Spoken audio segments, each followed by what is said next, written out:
कैलाश मकवाना जी, क्या मैं आत्महत्या कर लूं? मेरी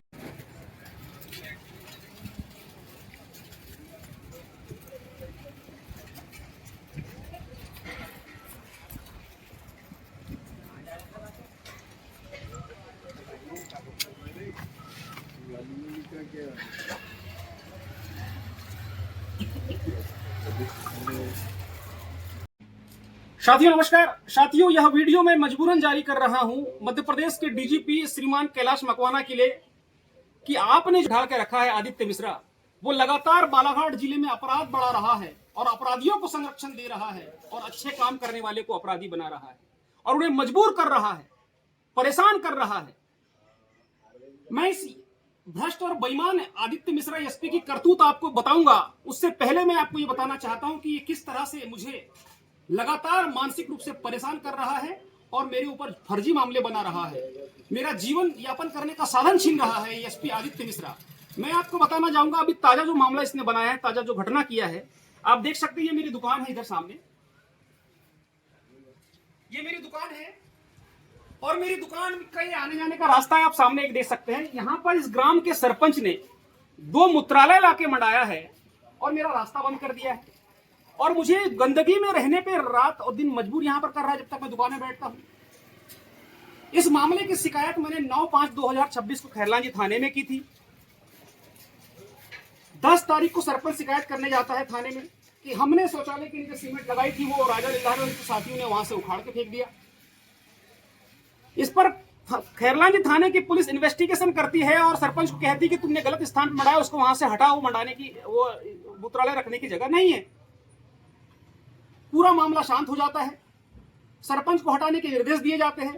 तहसीलदार लगातार सरपंच को फोन कर रहे हैं कि यहाँ पर अंधा मोड़ बन रहा है। ये देख सकते हैं सामने, ये पीडब्ल्यूडी की रोड है, ये पीडब्ल्यूडी की रोड है और सामने ये NH 543 राष्ट्रीय राजमार्ग है जहां इसने शौचालय मंडाया है। ये राष्ट्रीय राजमार्ग है जिसकी परमिशन भी सरपंच के पास नहीं है और डामर रोड पे इसने मंडा दिया राष्ट्रीय राजमार्ग के पास में, जिससे अंधा मोड़ यहाँ बन रहा है। लगातार गाड़ियां टकरा रही है, इसने हमारा रास्ता भी बंद कर दिया, हमें गंदगी पे रहने पे मजबूर भी कर रहा है। और 20 तारीख को यह सरपंच एसपी के पास जाता है और एसपी आदित्य मिश्रा थाने में धमकी देकर कहता है कि मामला पंजीबद्ध करो। यह किस तरह का नालायक एसपी है जो लगातार मुझे परेशान कर रहा है। पूर्व में भी ऐसे ही इसने फर्जी मामला बनाया था मेरे ऊपर। एक महिला का किसी से विवाद था 9 महीना पहले, वो उनका अपना विवाद था।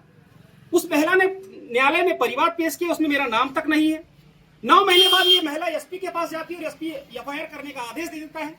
जो मामला विचाराधीन है न्यायालय में, उसमें जिसमें मेरा कोई घटना में उल्लेख नहीं है, परिवार में मेरा कोई उल्लेख नहीं है, उसमें मुझे अपराधी बना देता है। उसके पहले एक मामला बनाया था खनिज के उप संचालक फरहद जां के द्वारा कि मैंने हिंदू मुस्लिम किया है, जबकि वीडियो में मेरे द्वारा कहीं हिंदू मुस्लिम नहीं किया गया। मैं इंसानियत और प्रकृति को बचाने की लड़ाई लड़ रहा हूँ, ये उसकी मुझे सजा दे रहा है। मैं बालाघाट जिले की नदियों को बचाने के लिए लगातार लड़ रहा हूं, ये उसकी मुझे सजा दे रहा है रेत माफिया राजेश पाठक से मिलकर। बालाघाट जिले के किसी भी ग्रामीण का ट्रैक्टर जब ये एसपी जब्त कराता है तो ड्राइवर और मालिक दोनों के ऊपर मामला पंजीबद्ध कराता है, मगर रेत माफिया राजेश पाठक के बेटे पवन पाठक के 3 डंपर पकड़ाने के बाद 19 सितंबर को बटर मारा में ये उसके ऊपर मामला पंजीबद्ध नहीं करता। मेरी शिकायत देने के बाद भी मैंने हजारों करोड़ रुपए के घोटाले के पूरे सबूत राजेश पाठक के खिलाफ एसपी आदित्य मिश्रा को कई बार लिख कर दिया है, मगर आदित्य मिश्रा ने आज तक कोई जांच नहीं की। क्या रिश्तेदारी आदित्य मिश्रा से रेत माफिया राजेश पाठक की? इसने बहुत प्रयास किया एसपी ने कि मेरा जीरा बदर कर दे। एक मामले के ऊपर कई बार इसने कई पुलिसकर्मियों को परेशान किया कि जीरा बदर करो। जब वो नहीं कर पाए तो ये लगातार मेरे अपराध बढ़ा रहा है। रेत माफिया राजेश पाठक से मिलकर दूसरे जिले में ले जाकर मेरी हत्या कराना चाहता है। ये पूरी तरह मुझे इसने मजबूर कर दिया है। अब मेरे ही दुकान के सामने गंदगी फैला रहा है सरपंच, मेरा रास्ता बंद कर दिया, उसके बाद मेरे ऊपर एफआईआर दर्ज करा रहा है आदित्य मिश्रा। ये लगातार अपराध को बढ़ा रहा है, अपराध कम नहीं कर रहा है, बढ़ा रहा है।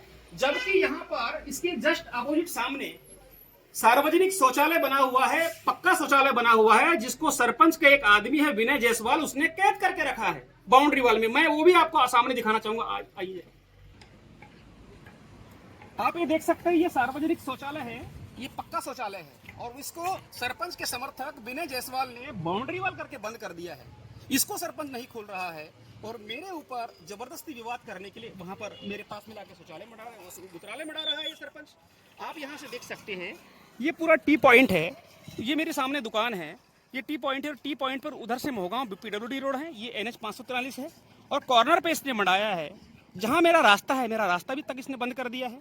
इस तरह की हरकत बालाघाट का एसपी आदित्य मिश्रा कर रहा है और लगातार रेत माफिया के इशारे पर यह काम कर रहा है। कैलाश बकवाना जी, मैं आपसे हाथ जोड़ के निवेदन करता हूं, मैंने आपको पूर्व में भी शिकायत दी है और मैं अंतिम बार आपसे मिलने आऊंगा भोपाल, और वहां पर पूरी और इसकी पूरी करतूत बताऊंगा कि किस तरह से ये भ्रष्ट बेईमान आदित्य मिश्रा लगातार अत्याचार कर रहा है। कोई भी थाना प्रभारी अपनी मर्जी से कोई काम नहीं कर सकता, इंडिपेंडेंट होकर काम नहीं कर सकता। ये धमकी दे दे के अपनी व्यक्तिगत दुश्मनी अदा करने के लिए उनको फोन करके मजबूर करता है, बेगुनाहों के ऊपर अपराध पंजीबद्ध करने के लिए। इसके रहते पूरे बालाघाट जिले में माफियाओं का हौसला बुलंद है, और इस कारण कल दिनांक 26 मई 2026 को लालबर्रा थाना अंतर्गत एक पुलिस कांस्टेबल के ऊपर रेत माफिया ने ट्रैक्टर चला दिया और वो जीवन और मौत से खेल रहा है। जबकि मैं लगातार चिल्ला चिल्ला के कई दिनों से बोल रहा हूं कि बालाघाट जिले में रेत माफियाओं के हौसले बुलंद है, कभी भी कोई भी बड़ी दुर्घटना हो सकती है, और लिखित आवेदन भी एसपी को दिया है, मगर एसपी आदित्य मिश्रा ने कोई ध्यान नहीं दिया। और अब हौसले इतने बुलंद है माफियाओं के कि पुलिस वालों को ही कुचल रहे हैं। इसके अंदर प्रशासनिक समझ नहीं है, ये पूरे जिले की कानून व्यवस्था संभालने के लायक नहीं है। आप पुलिस विभाग में इसका सर्वे करा लीजिए कि कैसे किस तरह पूरे पुलिस डिपार्टमेंट के लोग इससे परेशान हैं। मुझे मजबूर कर डाला है इस भ्रष्ट बेईमान आदित्य मिश्रा ने ये वीडियो जारी करने के लिए, इसलिए मुझे ये वीडियो जारी करना पड़ रहा है। मेरा जीवन जीने का साधन, मेरी दुकान छीनना चाहता है एसपी आदित्य मिश्रा, मुझे वो भी नहीं करने दे रहा है। तो क्या मैं आत्महत्या कर लूं? कैलाश बकवाना जी, क्या मैं आत्महत्या कर लूं? मैं आध्यात्मिक व्यक्ति हूं, हिंसा का रास्ता नहीं अपनाना चाहता हूं। अगर मेरे स्थान पर कोई व्यक्ति होता तो नक्सली बन जाता। इसके अत्याचार से इतना भ्रष्ट और बेईमान और अत्याचारी व्यक्ति है। मैं लगातार चिल्ला रहा था, शिकायत दे रहा था, रेत माफिया, रेत चोर राजेश पाठक के पूरे सबूत दिए हजारों करोड़ रुपए के, तब ये उसके ऊपर एफआईआर दर्ज नहीं करता है। और मेरे नाम लेके कोई इसके पास चले जाए तो बिना जांच के मेरे ऊपर एफआईआर दर्ज कर देता है। ये किस तरह का एसपी है? मैंने इसको सारे चोरी के सबूत दिए, करोड़ों रुपए की चोरी के सबूत दिए, इसने मेरा नंबर ब्लॉक कर दिया।